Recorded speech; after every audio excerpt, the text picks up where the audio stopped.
Hello everyone, welcome to AutoCAD 2025 0 series.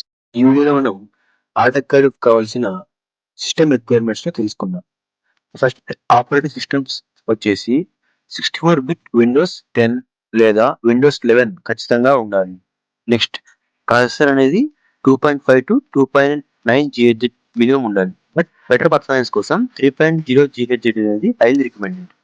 RAM గురించి చెప్పాలంటే minimum 8 GB compulsory, కానీ స్మూత్గా డ్రాయింగ్స్ వర్క్ చేయాలంటే 32 GB is the best option. Display resolution minimum full HD and high-end సిస్టమ్స్లో 4K display కూడా support చేస్తుంది. Graphics కూడా చూసుకుంటే minimum 2 GB, recommended is 8 GB. ఫైనల్గా డిస్క్ స్పేస్ అనేది మినిమం 10 GB ఫ్రీ స్పేస్ ఉండాలి. మీ సిస్టమ్ గురించి తెలుసుకోవాలంటే విండోస్ ప్లస్ క్లిక్ చేసి కింద కమాండ్లో DXBIAG అని సెర్చ్ చేస్తే మీ సిస్టమ్ గురించి డీటెయిల్స్ మొత్తం వస్తాయి. అలాగే AutoCAD 2025కు సంబంధించిన గ్రాఫిడ్ అండ్ ఒరిజినల్ ఫైల్ లింక్స్ను పేస్ట్ చేశాను.